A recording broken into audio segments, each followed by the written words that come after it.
developments are global. There can be no room for isolationism. Ours is a common destiny.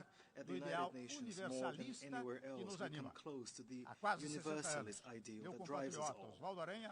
About 60 years ago, my country fellow man, Osvaldo Aranha, stated from this high podium that even in a world that is as disturbed as it is today, there is no one that wishes to see the doors of the UN closed.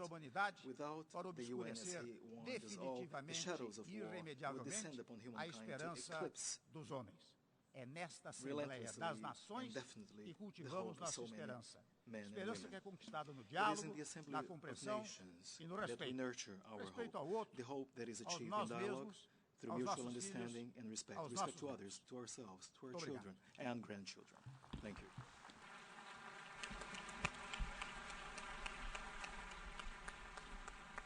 On behalf of the General Assembly, I wish to thank the President of the Federative Republic of Brazil for the statement just made. May I request representatives to remain seated while we greet the President.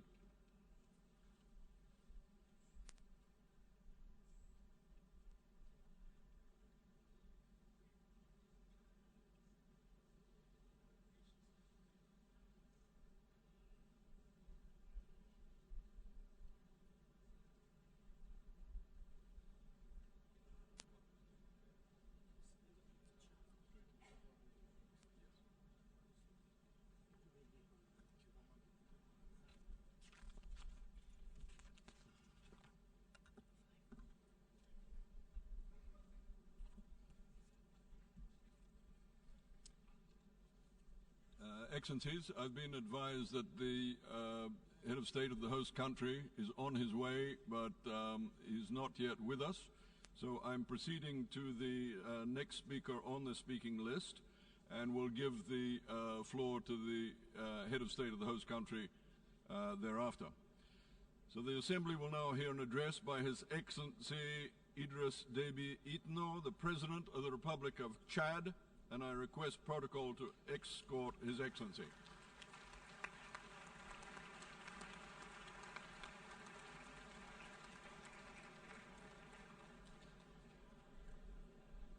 On behalf of the General Assembly, I ask for silence, please.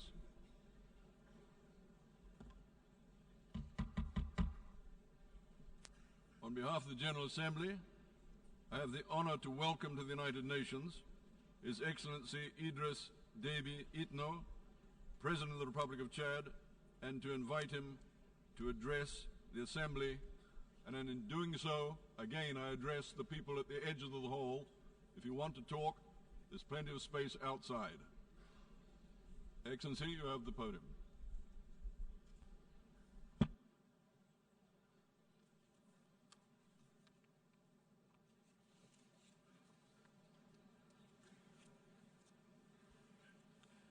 Monsieur le Président de l'Assemblée générale, President of the General Assembly, Mesdames, Messieurs les chefs d'État et de heads of state délégation, and delegations, Monsieur le Secrétaire général Secretary des General Nations of the Unies, United Nations, distingués invités, distinguished guests, Mesdames et Messieurs, ladies and gentlemen, permettez-moi tout d'abord allow me first of all de féliciter Son to Excellence congratulate Monsieur Peter His Thompson, Excellency Mr. Peter Thompson, représentant permanent permanent des representative Fidji, of Fiji, élu président de la elected présente President session of de the current l'Assemblée session of the générale, General Assembly, et lui and souhaiter wish plein him succès every dans success sa mission. in his mission.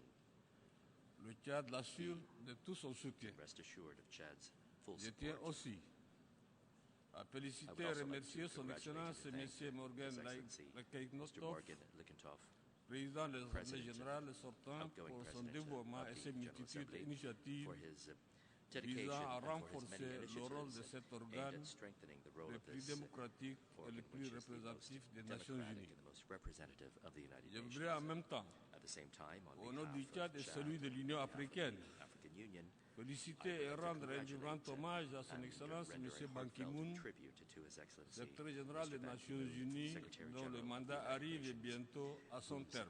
mandate is soon coming Son to a leadership, close. His leadership, son his engagement commitment, et son and his investissement tireless sans relâche investment 10 années durant for 10 ont years contribué au renforcement du rôle de to l'ONU strengthening the role of the et de la United Nations promotion de and ses to idéaux. promoting its ideals. Mesdames et Messieurs, Ladies and distingués gentlemen, invités, distinguished guests, Fondée il y a founded 70 more ans than 70 years ago par by 51 États 51 membres, member states. l'ONU en The compte United aujourd'hui Nations now has 193 193 member states. et l'évolution de l'humanité And, a rendu nos États de humankind plus en has plus interdépendants, evolved to make our states increasingly interconnectés, interdependent and interconnected, tout comme les défis sont devenus just globaux as et communs. challenges have become global and collective in Le nature. monde dans lequel nous vivons The world in which we live fait face à des is menaces de facing plusieurs ordres different et types of suscite threats de grosses inquiétudes. which prompt great concern. Les conflits armés, Armed conflict, le terrorisme, terrorism, le changement climate climatique, change, les migrations à grande large-scale échelle, migration, le sous-développement, underdevelopment, la pauvreté, poverty, les crises politiques, economic, économiques et financial, financières and political crises prennent une ampleur inégalée. are taking on an unprecedented scale. Aucun continent, No continent, aucune région no du monde region of the world n'est épargné is par l'un spared ou any of quelconque these de ces scourges. fléaux. Les citoyens du monde, Citizens of the world, tout niveau de vie from all confondu, walks of life, vivent perpétuellement are living dans in a l'angoisse constant pour state of certains, le anguish in some désespoir cases, pour d'autres. despair in others, Parce que les guerres, because les violences war, aveugles, senseless la violence, misère et les extreme effets poverty, néfastes du changement and the climatique se adverse effects of multiplient climate change et l'espoir have de les résoudre proliferated, est mince. and the hope of Le nombre resolving that croissant is diminishing. de The réfugiés growing et de number of personnes refugees déplacées à and travers people le monde, displaced throughout the world, les naufrages the à ongoing répétition des shipwrecks embarcations de of fortune makeshift dans la vessels in the Méditerranée, Mediterranean, emportant des taking milliers with de them vies humaines, thousands of lives. la tragédie The syrienne Syrian tragedy, qui se which is déroule sous nos unfolding yeux before our depuis very plus de eyes 5 ans, for more than 5 sont years entre now, autres are, des éléments palpables among other challenges, illustrant very bien notre tangible elements impuissance collective. which show how powerless Dans ce monde we all d'incertitude, are. In this world of l'Afrique uncertainty, est le continent le Africa plus is vulnérable, the continent which le is the plus most exposé. vulnerable and the most exposed, victime de la spoliation victims coloniale of colonial plundering, et aux prises and avec at les grips with multiples the problèmes many du problems sous-développement. of underdevelopment. L'Afrique est aujourd'hui Africa attaquée de today plein fouet is bearing the par full le brunt terrorisme, of la terrorism, menace du siècle. the threat of the century. La Somalie, Somalia, la Libye, Libya, le Mali, Mali, le bassin du lac the Tchad, Lake Chad Basin, le Sahel dans son the ensemble Sahel as a whole, sont gravement déstabilisés seriously et le péril destabilized, cherche à se and répandre the danger is sur threatening to l'ensemble spread du continent. throughout the entire continent. L'Union africaine et ses The États African membres, Union and its member states, malgré la despite modestie their de leurs modest moyens, means, sont fortement are all mobilisés strongly et engagés galvanized and dans la committed lutte contre ce to fléau fight absolu. this absolute evil. Pour preuve, les énormes For example, sacrifices the great consentis par la sacrifices mission made by en Amazon Somalie in depuis Somalia since 2004, 2004, la mise en place de la the force mixte establishment multinationale par of les the États du joint bassin du lac multinational Tchad force by the et le Bénin states of the Lake Chad pour combattre Basin le groupe and, terroriste Boko Benin Haram, to fight the Boko Haram l'institution terrorist de group, groupes de G5 Sahel creation servant of de the cadre de coopération G5 en matière de Sahel group, sécurité et de lutte which is a contre toutes les menaces framework for transfrontalières security cooperation aux and to pays fight du Sahel. the cross-border Ces threats terrains de facing mobilisation countries of the Sahel. devraient This être impetus for renforcés et mobilization appuyés should be strengthened par and l'ensemble de la supported by the communauté entire international internationale community sous toutes les formes, in all of its matériel, forms, whether it be material, financière, financial, militaire military, et par or le through partage des renseignements. information sharing.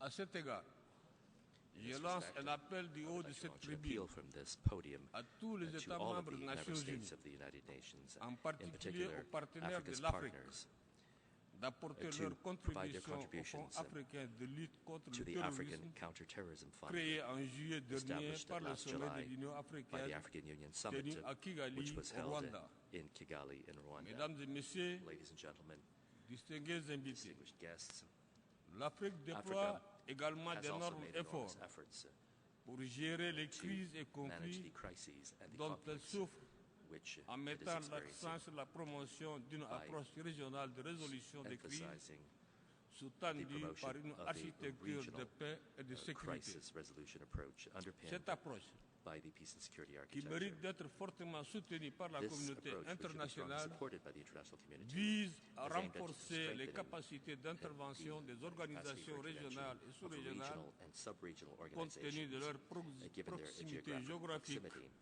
de leur connaissance du terrain, their de leur knowledge of the territory, rapidité et flexibilité dans le déploiement. as well as their speed and La flexibility MIS, in deployment. la MISOM, la MISMA, AMISOM, la MISCA FISMA, sont autant and d'exemples MISCA concrets are all de l'effort de very l'Union specific africaine. examples of the effort made by the African Union. La complexité des conflits dans le The monde complexity of conflicts around the y world, compris en Afrique, including those in Africa, est telle qu'aucune is organisation such ne that peut le résoudre no toute seule. organization can resolve them alone. C'est pourquoi That is why the l'Union African africaine Union a has toujours always plaidé en called for faveur d'un a partenariat strategic stratégique partnership avec with les the Nations United Unies Nations pour faire to face tackle aux défis the sécuritaires security threats sur le on continent. the continent. En déployant In deploying toutes les all of the opérations above-mentioned subventionnées, operations, l'Union the African africaine l'a Union fait au nom de has la done so communauté on internationale behalf of the international et community, dans le respect des while fully prérogatives du Conseil respecting de the sécurité des prerogatives Nations of the Unies. Security Council of the United Par Nations. conséquent, As a result, l'Union africaine a en the droit de African Union compter is sur in a le position soutien to count on multiforme, the y multifaceted and compris sometimes financier, financial de support l'ONU. of the United Nations. Nous nous réjouissons que cette position de We, longue date de Welcome l'Union the fact africaine that this long-held position by soit the African Union partagée par le groupe is shared indépendant de haut by niveau the des Nations Unies independent sur high-level les panel opérations of the de United paix Nations dans son rapport on peace operations de in its 2015 report of unanimement 2015, which salué. has been unanimously welcomed. Dans cette optique, From the standpoint l'Union of the African africaine, Union, prenant sa part de taking on its share responsabilité, of a adopté responsibility, au cours de adopted son in the dernier course of sommet its last summit, une décision decision visant aimed à assurer le 25% guaranteeing des coûts des opérations 25% de of the paix cost of peace operations autorisées par le Conseil de authorized sécurité by the sur le Security continent. Council on the continent. Elle espère It helps to obtenir obtain the les remaining 75% restants des from Nations the United Unies Nations sur son budget de from maintien its de la paix peacekeeping budget dans un esprit de in a spirit division of de the division of travail labor et de and partage the de sharing charges. of expenses.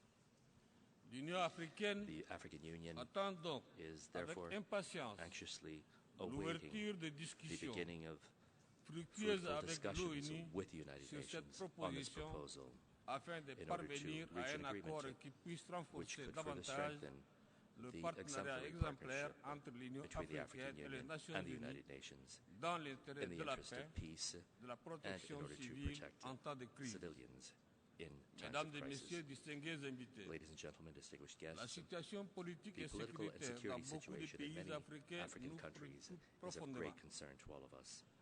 Le Mali Mali continue de faire continues to be l'objet des target of attaques de attacks groupes terroristes by terrorist groups, en dépit de la despite présence the des forces presence of onusiennes UN sur le forces terrain on the ground, et des as well as accords the de paix peace conclus agreements après d'âpres concluded négociations after à Alger. arduous negotiations in Algiers. La situation mérite une profonde The évaluation situation de la warrants communauté a thorough internationale assessment by the international en vue community de mettre with un a view terme à to ces putting an end conflits to this conflict par le dialogue, through dialogue sans perdre de and also vue without les losing réponses sight spécifiques et of the appropriées specific à and apporter appropriate à la responses menace to be terroriste. applied to the terrorist threat.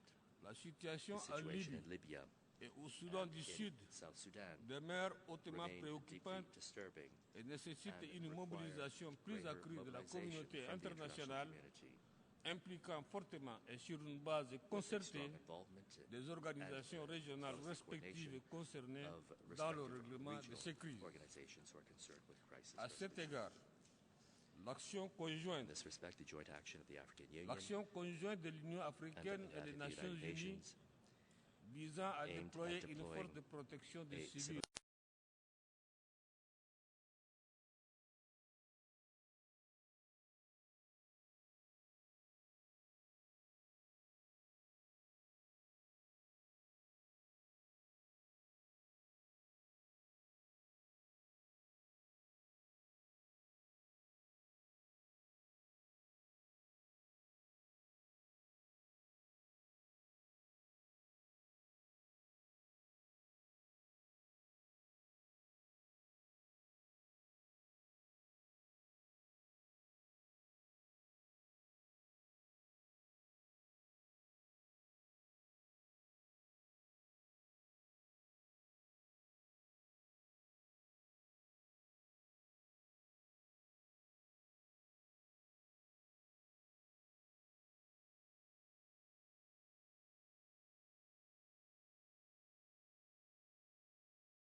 Mesdames et Messieurs, distingués invités, les graves crises que traversent l'Irak, la Syrie et le Yémen doivent interpeller notre conscience collective au regard du nombre de morts et de blessés, de déplacés et de réfugiés, ainsi que des destructions de leurs infrastructures vitales.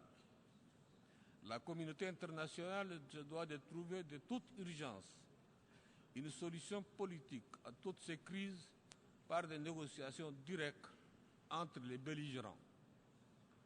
S'agissant du conflit israélo-palestinien, nous appelons à une solution définitive, juste et équitable, garantissant à Israël sa sécurité et aux Palestiniens un État indépendant et viable. Et exhortons les deux parties à la reprise du dialogue et à la relance du processus de paix en fixant clairement le cadre de négociation future assorti d'une date butoir permettant de mettre fin à l'occupation israélienne du territoire palestinien. Mesdames et Messieurs, distingués invités, l'Afrique n'est pas qu'un gigantesque réservoir de matières premières. C'est aussi un peu plus d'1 milliard d'hommes et de femmes qui aspirent à un développement harmonieux accompagné du bien-être social et de prospérité.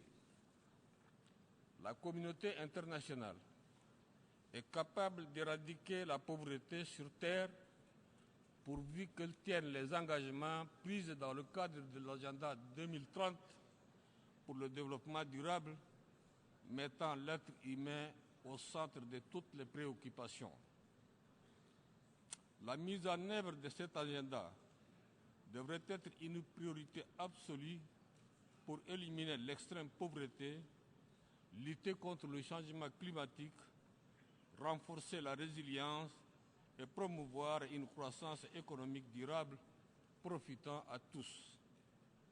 À cet égard, nous soulignons l'impérieuse nécessité d'une mobilisation effective des ressources nécessaires au financement du développement conformément au plan d'action d'Addis Abeba. L'Afrique s'engage à jouer sa partition, à veiller à un agencement efficace d'efforts et une cohérence dans les objectifs entre son agenda 2063 et l'agenda 2030. Aucune région du monde, aucun État ne peut prospérer seul, entouré d'un océan de misère et de pauvreté, sans subir les conséquences de celle-ci. Les vagues migratoires successives des jeunes Africains vers l'Europe, auxquelles on assiste quotidiennement et dont des milliers sont morts noyés, interpellent l'ensemble de la communauté internationale. On a beau ériger des barrières, construire des ghettos, mobiliser des forces navales pour contenir les migrants. Le phénomène ne s'arrêtera pas tant que les régions concernées ne seront pas étroitement associées et impliquées dans la réponse commune et surtout appropriée à apporter. Les solutions ébauchées au sommet de la Villette, tenues en 2015, semblent malheureusement être bien en deçà des attentes et des défis. Il ne s'agit pas de faire l'aumône à l'Afrique, mais d'établir avec elle un véritable partenariat stratégique face à des défis communs et globaux. Il n'est pas encore tard pour engager une action commune et concertée, prenant en compte les préoccupations légitimes de toutes les parties concernées. Mesdames et Messieurs, distingués invités, l'un des défis majeurs de l'Afrique est le changement climatique et les questions environnementales. L'avancée du désert, l'ensablement du fleuve Niger et le phénomène El Niño en Afrique australe, la déforestation sont les manifestations les plus frappantes du changement climatique en Afrique. Le lac Tchad, dont la superficie était 25 000 km² en 1960, réduite aujourd'hui à moins de 2000 km², est une preuve supplémentaire de la dégradation du climat sur notre planète. Cette catastrophe écologique, mettant en mal la cohabitation entre les communautés et menaçant dangereusement la sécurité alimentaire dans le Sahel, n'est pas sans conséquence sur la sécurité et la stabilité de cette région, comme le montre la forte implantation et le développement accéléré de la menace terroriste. Le partenariat avec l'Afrique doit aussi se manifester dans la lutte pour la préservation de l'environnement sérieusement en péril. À cet égard, l'accord de Paris, signé le 22 avril dernier par tous les États, crée des obligations nouvelles et pose le cadre structurel pour la lutte contre le changement climatique sur le long terme. Il reste encore beaucoup à faire pour passer à des réalisations tangibles dans la mise en œuvre des engagements pris par toutes les parties selon le principe de la responsabilité commune mais différenciée. Cet accord ne sera pas crédible que s'il s'accompagne des actions concrètes tendant à combler l'écart énorme entre les efforts promis et le noble objectif visé, y compris celui déjà fixé à Copenhague, à savoir mobiliser 100 milliards de dollars par an d'ici 2020 en faveur des pays les plus pauvres. Mesdames et Messieurs, distingués invités, la question de la réforme de l'ONU, notamment du Conseil de sécurité, demeure une préoccupation majeure de l'Afrique qui, à cause d'une injustice de l'histoire, reste marginalisée dans cet organe. Il est dommage que cette réforme que l'Union africaine appelle de tout ses vœux à chacun de ses sommets depuis des années ne suscite aucun intérêt. En tout état de cause, l'Afrique continue de plaider en faveur de la mise en place d'une organisation universelle, plus juste et équitable, tout en réaffirmant sa position sur cette question telle qu'exprimée dans le consensus des UI. Mesdames et Messieurs, la confiance et l'espoir dans les solutions mondiales que l'ONU inspire ne seront fondés que si toutes les nations, dans leur diversité, participent à leur conception et à leur mise en œuvre. Nous devons tous, comme dans une union, être fidèles à l'humanité, dans le meilleur comme dans le pire. Je vous remercie de votre aimable attention.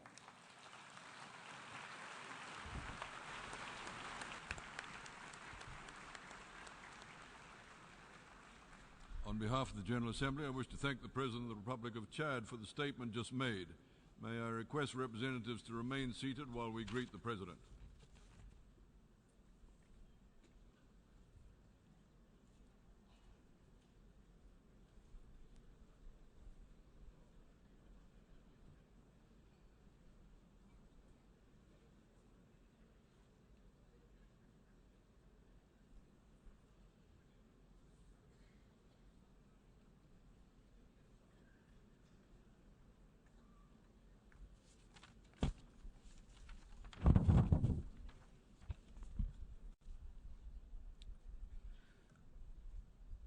The Assembly will now hear an address by His Excellency Barack Obama, President of the United States of America, and I request protocol to escort His Excellency.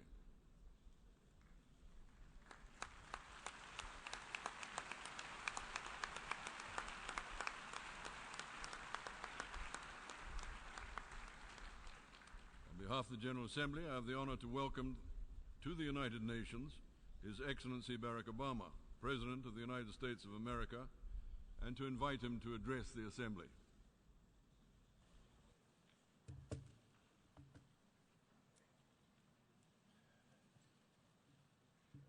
Mr. President, Mr. Secretary General, fellow delegates, ladies and gentlemen, as I address this hall as President for the final time, let me recount the progress that we've made these last 8 years. From the depths of the greatest financial crisis of our time, we coordinated our response to avoid further catastrophe and return the global economy to growth. We've taken away terrorist safe havens, strengthened the non-proliferation regime, resolved the Iranian nuclear issue through diplomacy. We opened relations with Cuba, helped Colombia end Latin America's longest war. And we welcome a democratically elected leader of Myanmar to this assembly. Our assistance is helping people feed themselves, care for the sick, power communities across Africa, and promote models of development rather than dependence. And we have made international institutions like the World Bank and the International Monetary Fund more representative, while establishing a framework to protect our planet from the ravages of climate change. This is important work. It has made a real difference in the lives of our people. And it could not have happened had we not worked together. And yet, around the globe, we are seeing the same forces of global integration that have made us interdependent also expose deep fault lines in the existing international order. We see it in the headlines every day. Around the world, refugees flow across borders in flight from brutal conflict. Financial disruptions continue to weigh upon our workers and entire communities. Across vast swaths of the Middle East, basic security, basic order has broken down. We see too many governments muzzling journalists and quashing dissent and censoring the flow of information. Terrorist networks use social media to prey upon the minds of our youth, endangering open societies and spurring anger against innocent immigrants and Muslims. Powerful nations contest the constraints placed on them by international law. And this is the paradox that defines our world today. A quarter century after the end of the Cold War, the world is by many measures less violent and more prosperous than ever before. And yet our societies are filled with uncertainty and unease and strife.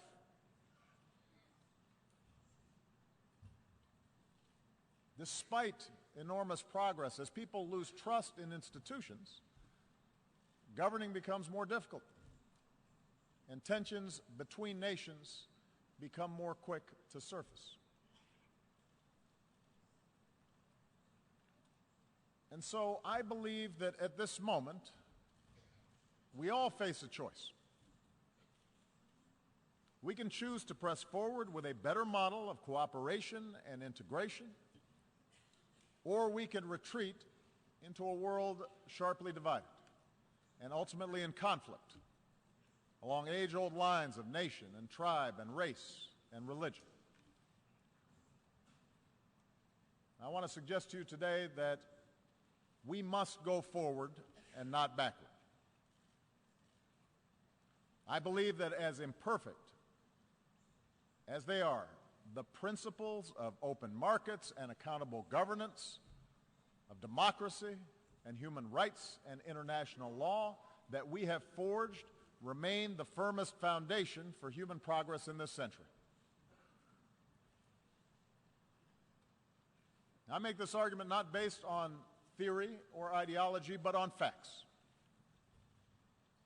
Facts that all too often we forget in the immediacy of current events. Here's the most important fact. The integration of our global economy has made life better for billions of men, women, and children. Over the last 25 years, the number of people living in extreme poverty has been cut from nearly 40% of humanity to under 10%. That's unprecedented.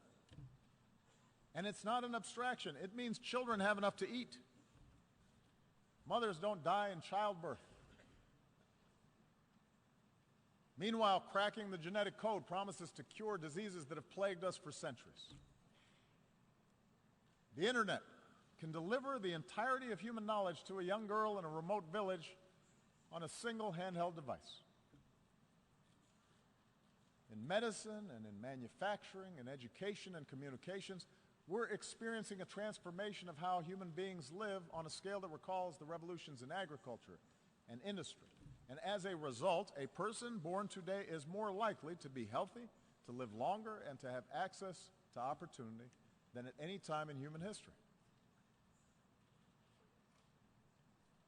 Moreover, the collapse of colonialism and communism has allowed more people than ever before to live with the freedom to choose their leaders. Despite the real and troubling areas where freedom appears in retreat, the fact remains that the number of democracies around the world has nearly doubled in the last 25 years. In remote corners of the world, citizens are demanding respect for the dignity of all people, no matter their gender or race or religion or disability or sexual orientation. And those who deny others dignity are subject to public reproach. An explosion of social media has given ordinary people more ways to express themselves and has raised people's expectations for those of us in power. Indeed, our international order has been so successful that we take it as a given that great powers no longer fight world wars, that the end of the Cold War lifted the shadow of nuclear Armageddon, that the battlefields of Europe have been replaced by peaceful union, that China and India remain on a path of remarkable growth. I say all this not to whitewash the challenges we face or to suggest complacency.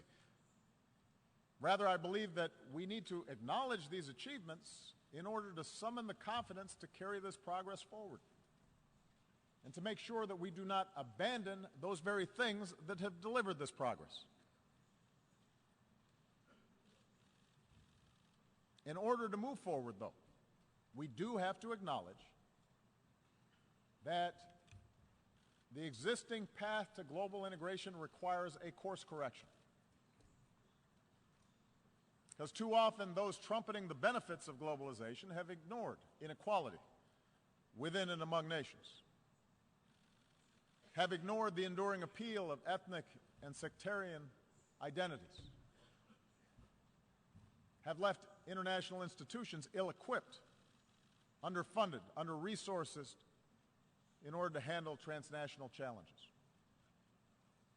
And as these real problems have been neglected, alternative visions of the world have pressed forward, both in the wealthiest countries and in the poorest. Religious fundamentalism, the politics of ethnicity or tribe or sect, aggressive nationalism, a crude populism, sometimes from the far left, but more often from the far right, which seeks to restore what they believe was a better, simpler age free of outside contamination. We cannot dismiss these visions. They are powerful. They reflect dissatisfaction among too many of our citizens. I do not believe those visions can deliver security or prosperity over the long term.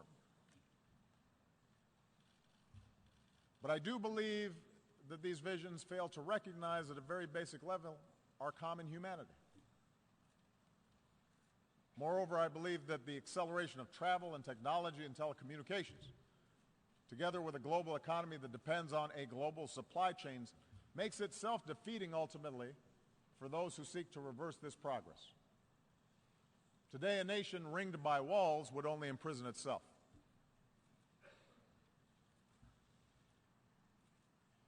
So the answer cannot be a simple rejection of global integration. Instead, we must work together to make sure the benefits of such integration are broadly shared, and that the disruptions, economic, political, and cultural, that are caused by integration are squarely addressed. Now, this is not the place for a detailed policy blueprint, but let me offer in broad strokes those areas where I believe we must do better together. It starts with making the global economy work better for all people and not just for those at the top.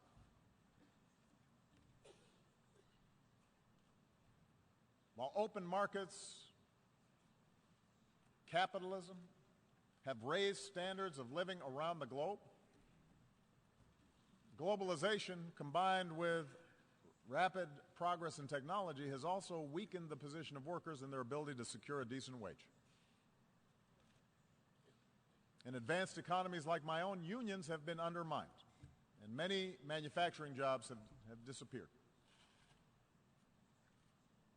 Often, those who benefit most from globalization have used their political power to further undermine the position of workers.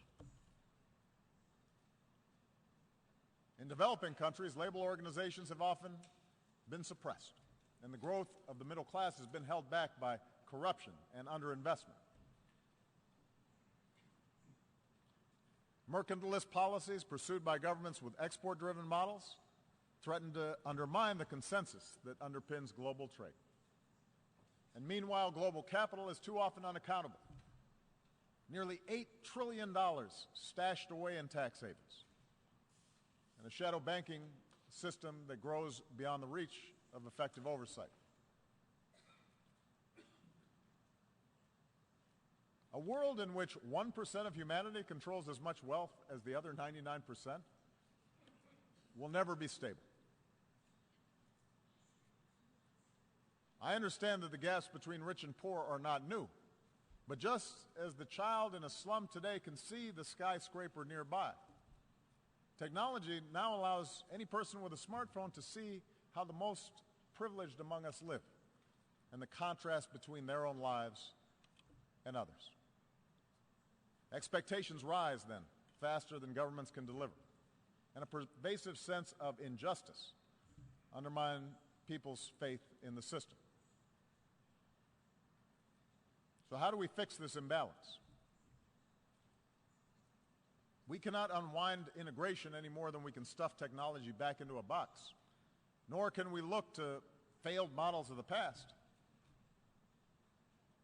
If we start resorting to trade wars, market-distorting subsidies, beggar-thy-neighbor policies, an over-reliance on natural resources instead of innovation, these approaches will make us poor collectively, and they are more likely to lead to conflict. And the stark contrast between, say, the success of the Republic of Korea and the wasteland of North Korea shows that central planned control of the economy is a dead end. But I do believe there's another path, one that fuels growth and innovation and offers the clearest route to individual opportunity and national success. It does not require succumbing to a soulless capitalism that benefits only the few, but rather recognizes that economies are more successful when we close the gap between rich and poor, and growth is broadly based. And that means respecting the rights of workers so they can organize into independent unions and earn a living wage. It means investing in our people, their skills, their education, their capacity to take an idea and turn it into a business. It means strengthening the safety net that protects our people from hardship and allows them to take more risks, to look for a new job or start a new venture.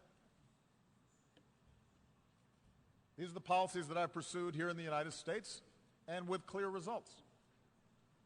American businesses have created now 15 million new jobs. After the recession, the top 1% of Americans were capturing more than 90% of income growth, but today that's down to about half. Last year, poverty in this country fell at the fastest rate in nearly 50 years. And with further investment in infrastructure and early childhood education and basic research, I'm confident that such progress will continue. So just as I've pursued these measures here at home, so has the United States worked with many nations to curb the excesses of capitalism, not to punish wealth, but to prevent repeated crises that can destroy it. That's why we've worked with other nations to create higher and clearer standards for banking and taxation. Because a society that asks less of oligarchs than ordinary citizens will rot from within. That's why we've pushed for transparency and cooperation in rooting out corruption and tracking illicit dollars. Because markets create more jobs when they're fueled by hard work and not the capacity to extort a bribe. That's why we've worked to reach trade agreements that raise labor standards and raise environmental standards, as we've done with the Trans-Pacific Partnership, so that the benefits are more broadly shared. And just as we benefit by combating inequality within our countries, I believe advanced economies still need to do more to close the gap between rich and poor nations around the globe. This is difficult politically. It's difficult to spend on foreign assistance. But I do not believe this is charity. For the small fraction of what we spent at war in Iraq, we could support institutions so that fragile states don't collapse in the first place, and invest in emerging economies that become markets for our goods. It's not just the right thing to do, it's the smart thing to do. And that's why we need to follow through on our efforts to combat climate change. If we don't act boldly, the bill that could come due will be mass migrations and cities submerged and nations displaced and food supplies decimated and conflicts born of despair.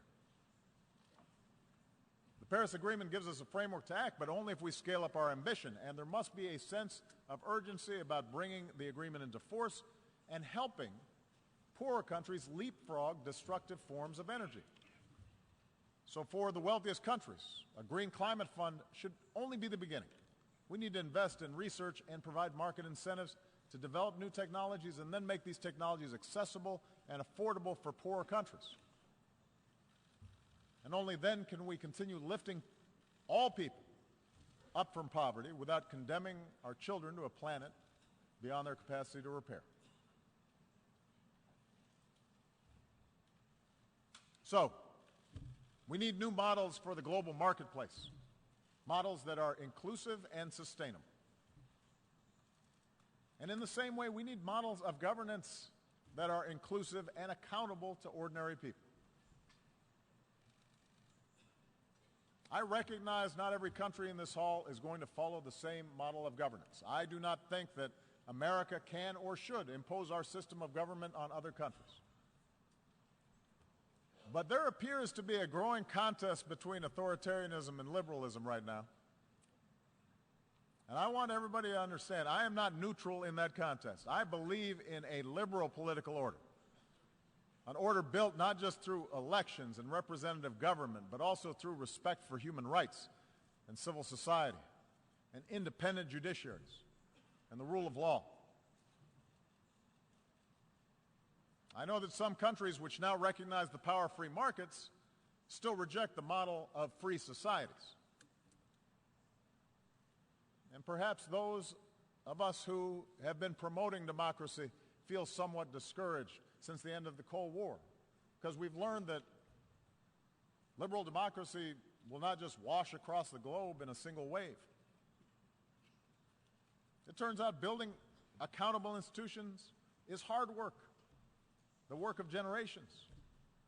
The gains are often fragile.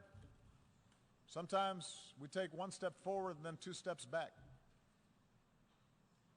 In countries held together by borders drawn by colonial powers, with ethnic enclaves and tribal divisions, politics and elections can sometimes appear to be a zero-sum game.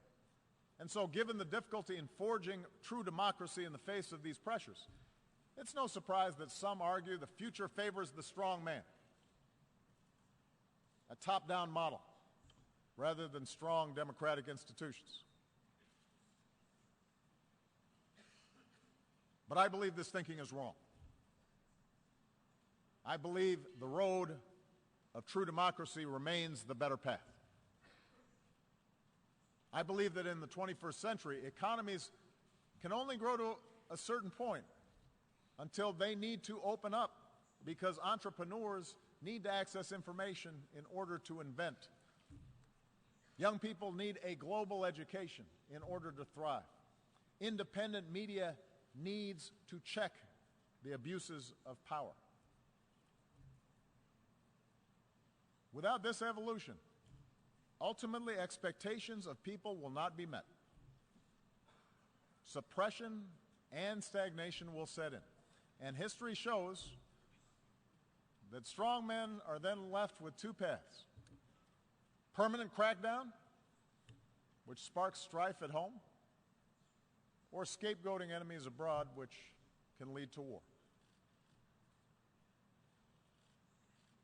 Now, I will admit, my belief that governments serve the individual and not the other way around is shaped by America's story.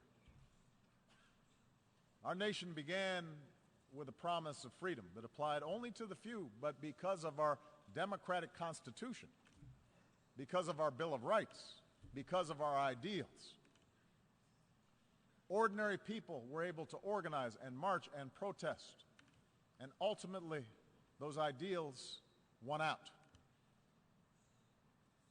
Opened doors for women and minorities and workers in ways that made our economy more productive and turned our diversity into a strength. That gave innovators the chance to transform every area of human endeavor.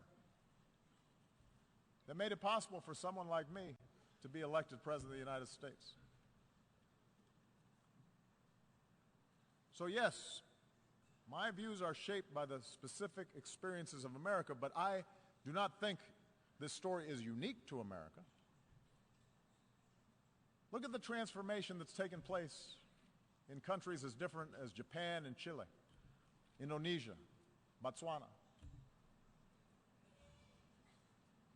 The countries that have succeeded are ones in which people feel they have a stake. In Europe, the progress of those countries in the former Soviet bloc that embraced democracy stand in clear contrast to those that did not. After all, the people of Ukraine did not take to the streets because of some plot imposed from abroad. They took to the streets because their leadership was for sale, and they had no recourse. They demanded change because they saw life get better for people in the Baltics and in Poland, societies that were more liberal and democratic and open than their own.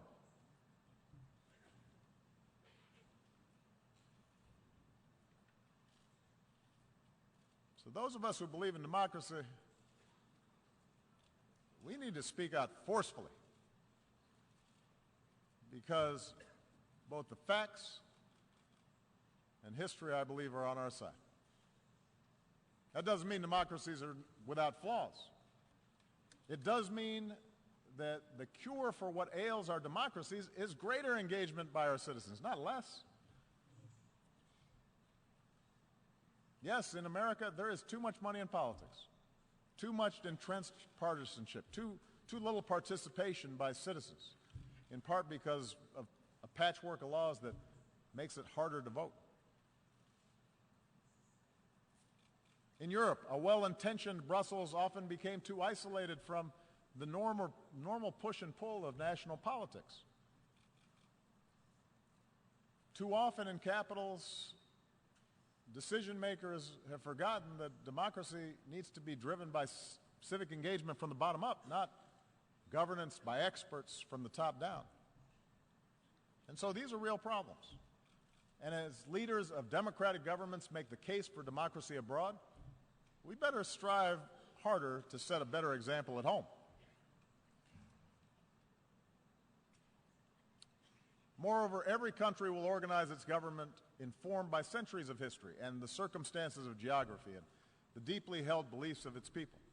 So I recognize a traditional society may value unity and cohesion more than a diverse country like my own, which was founded upon what at the time was a radical idea, the idea of the liberty of individual human beings, endowed with certain God-given rights.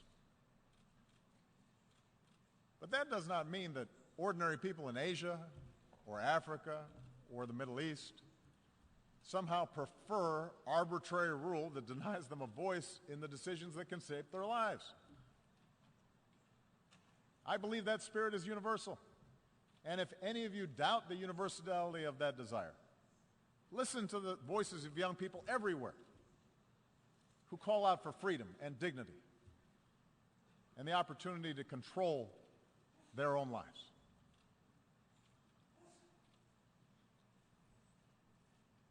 This leads me to the third thing we need to do. We must reject any forms of fundamentalism or racism or a belief in ethnic superiority that makes our traditional identities irreconcilable with modernity. Instead, we need to embrace the tolerance that results from respect of all human beings. It's a truism that global integration has led to a collision of cultures. Trade, migration, the internet, all these things can challenge and unsettle our most cherished identities. We see liberal societies express opposition when women choose to cover themselves. We see protests responding to Western newspaper cartoons that caricature the Prophet Muhammad. In a world that left the age of empire behind, we see Russia attempting to recover lost glory through force. Asian powers debate competing claims of history. And in Europe and the United States, you see people wrestle with concerns about immigration and changing demographics and suggesting that somehow people who look different are corrupting the character of our countries. Now, there's no easy answer for resolving all these social forces, and we must respect the meaning that people draw from their own traditions, from their religion, from their ethnicity, from their sense of nationhood. But I do not believe progress is possible if our desire to preserve our identities gives way to an impulse to dehumanize or dominate another group. If our religion leads us to persecute those of another faith, if we jail or beat people who are gay, if our traditions lead us to prevent girls from going to school, if we discriminate on the basis of race or tribe or ethnicity, then the fragile bonds of civilization will fray. The world is too small. We are too packed together for us to be able to resort to those old ways of thinking. We see this mindset in too many parts of the Middle East. There, so much of the collapse in order has been fueled because leaders sought legitimacy not because of policies or programs, but by resorting to persecuting political opposition or demonizing other religious sects, by narrowing the public space to the mosque, where in too many places perversions of a great faith were tolerated. And these forces built up for years and are now at work helping to fuel both Syria's tragic civil war and the mindless medieval menace of ISIL. The mindset of sectarianism and extremism and bloodletting and retribution that has been taking place will not be quickly reversed. And if we are honest, we understand that no external power is going to be able to force different religious communities or ethnic communities to coexist for long. But I do believe we have to be honest about the nature of these conflicts. And our international community must continue to work with those who seek to build rather than to destroy. And there is a military component to that. It means being united and relentless in destroying networks like ISIL, which show no respect for human life. But it also means that in a place like Syria, where there is no ultimate military victory to be won, we're going to have to pursue the hard work of diplomacy that aims to stop the violence and deliver aid to those in need and support those who pursue a political settlement and can see those who are not like themselves as worthy of dignity and respect. Across the region's conflicts, we have to insist that all parties recognize a common humanity and that nations end proxy wars that fuel disorder. Because until basic questions are answered about how communities coexist, the embers of extremism will continue to burn, countless human beings will suffer, most of all in that region, but extremism will continue to be exported overseas. And the world is too small for us to simply be able to build a wall and prevent it from affecting our own societies. And what is true in the Middle East is true for all of us. Surely religious traditions can be honored and upheld while teaching young people science and math rather than intolerance. Surely we can sustain our unique traditions while giving women their full and rightful role in the politics and economics of a nation. Surely we can rally our nations to solidarity while recognizing equal treatment for all communities, whether it's a religious minority in Myanmar or an ethnic minority in Burundi or a racial minority right here in the United States. And surely Israelis and Palestinians will be better off if Palestinians reject incitement and recognize the legitimacy of Israel. But Israel recognizes that it cannot permanently occupy and settle Palestinian land.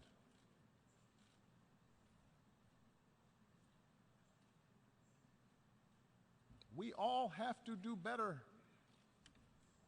as leaders in tamping down rather than encouraging a notion of identity that leads us to diminish others. And this leads me to the fourth and final thing we need to do, and that is sustain our commitment to international cooperation rooted in the rights and responsibilities of nations. As President of the United States, I know that for most of human history, power has not been unipolar. And the end of the Cold War may have led too many to forget this truth. I've noticed as president that at times both America's adversaries and some of our allies believe that all problems were either caused by Washington or could be solved by Washington. And perhaps too many in Washington believe that as well.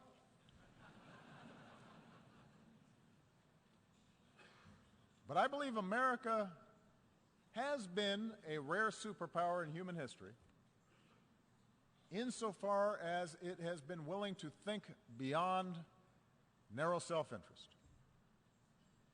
That while we've made our share of mistakes over these last 25 years, and I've acknowledged some, we have strived, sometimes at great sacrifice, to align better our actions with our ideals. And as a consequence, I believe we have been a force for good.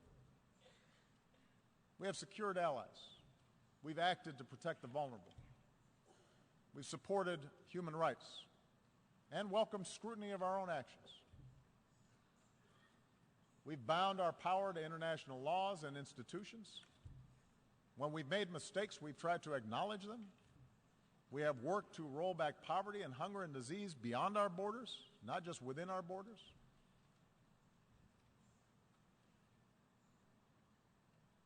I'm proud of that. But I also know that we can't do this alone. And I believe that if we're to meet the challenges of this century, we are all going to have to do more to build up international capacity. We cannot escape the prospect of nuclear war unless we all commit to stopping the spread of nuclear weapons and pursuing a world without them. When Iran agrees to accept constraints on its nuclear program, that enhances global security and enhances Iran's ability to work with other nations. On the other hand, when North Korea tests a bomb, that endangers all of us. And any country that breaks this basic bargain must face consequences.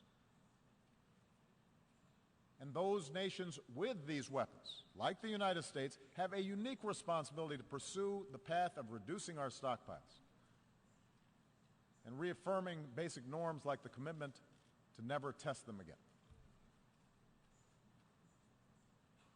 We can't combat a disease like Zika that recognizes no borders. Mosquitoes don't respect walls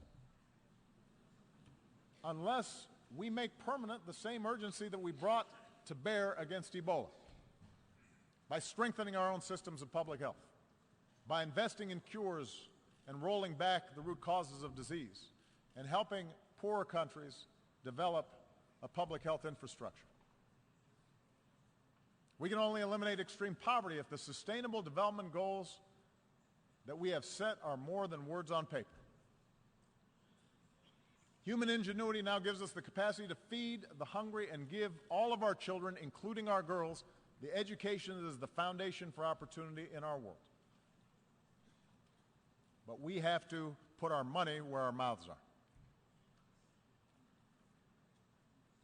And we can only realize the promise of this institution's founding to replace the ravages of war with cooperation if powerful nations, like my own, accept constraints. Sometimes I'm criticized in my own country for professing a belief in international norms and multilateral institutions, but I am convinced that in the long run, giving up some freedom of action,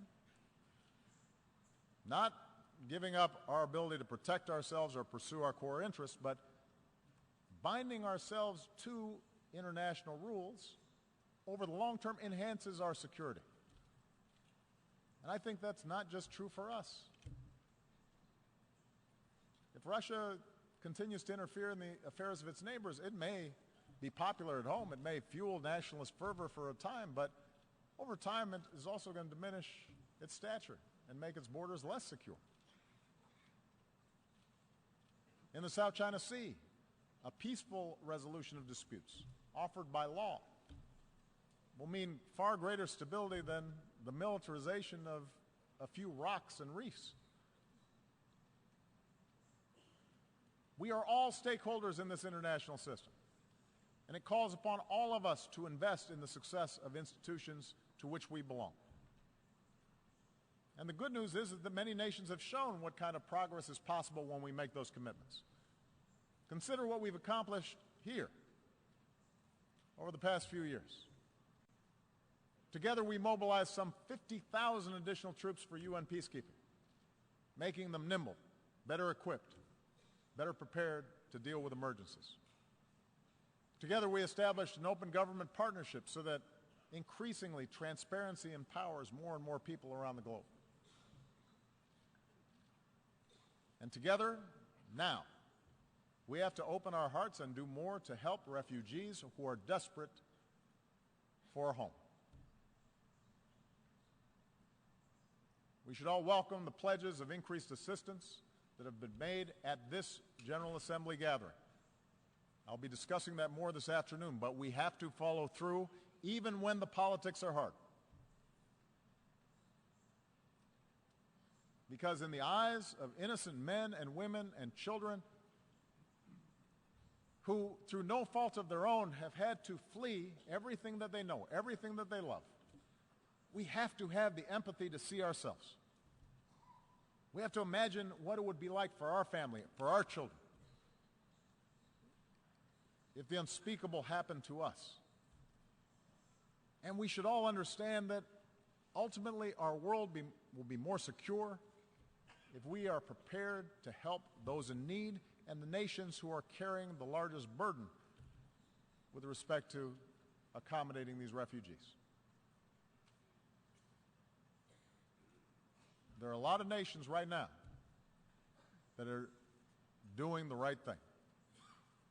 But many nations, particularly those blessed with wealth and the benefits of geography, they can do more to offer a hand. Even if they also insist that refugees who come to our countries have to do more to adopt to the customs and conventions of the communities that are now providing them a home.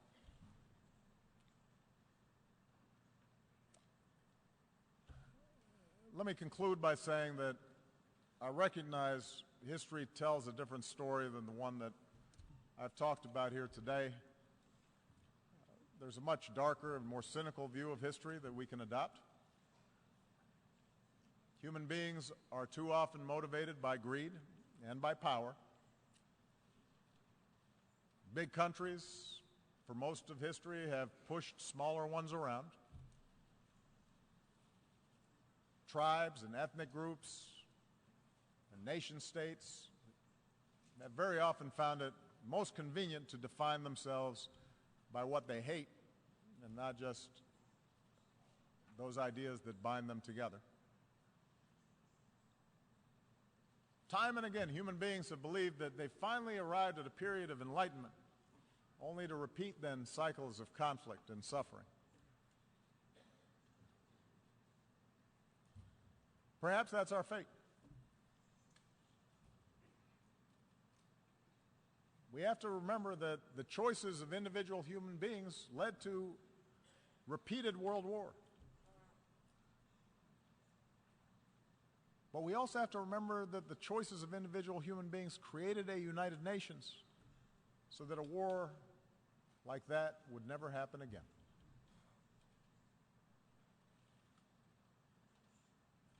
Each of us, as leaders, each nation, can choose to reject those who appeal to our worst impulses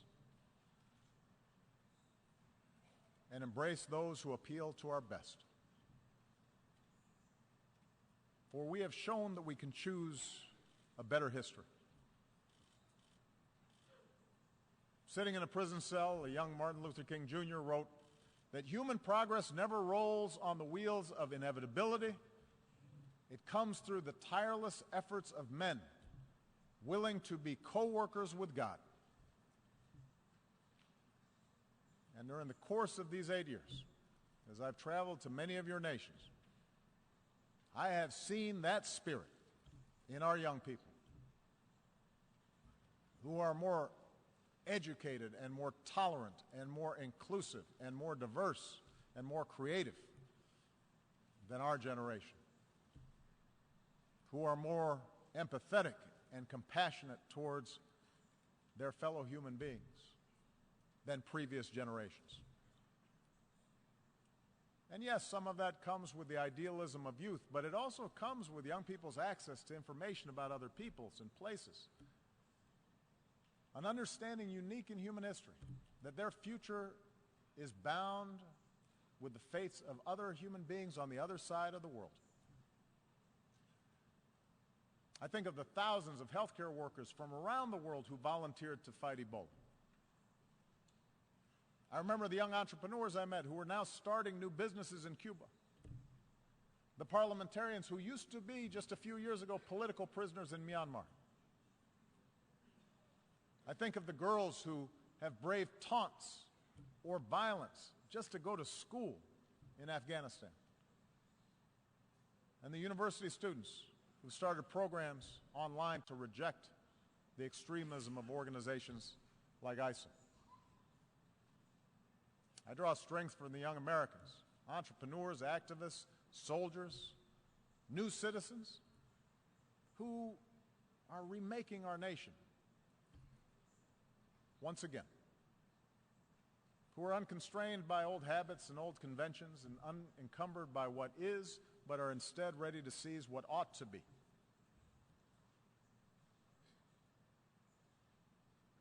My own family is made up of the flesh and blood and traditions and cultures and faiths from a lot of different parts of the world. Just as America has been built by immigrants from every shore. And in my own life,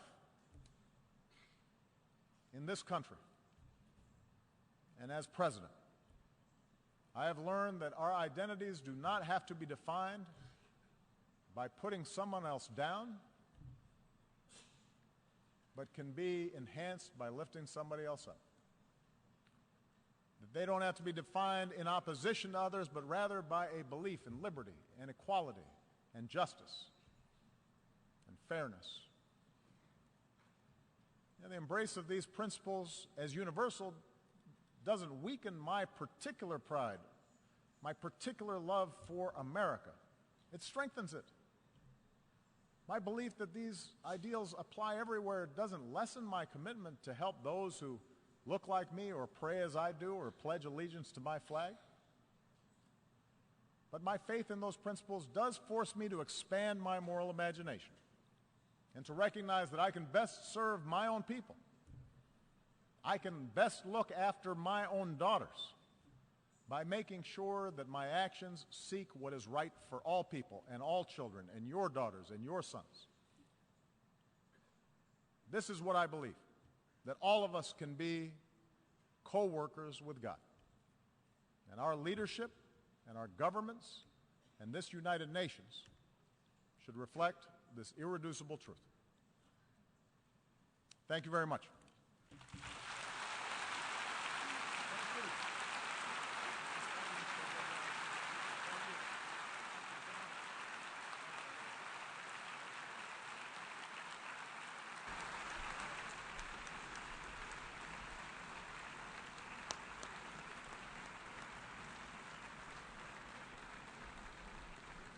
On behalf of the General Assembly, I wish to thank the President of the United States for the statement just made. May I request representatives to remain seated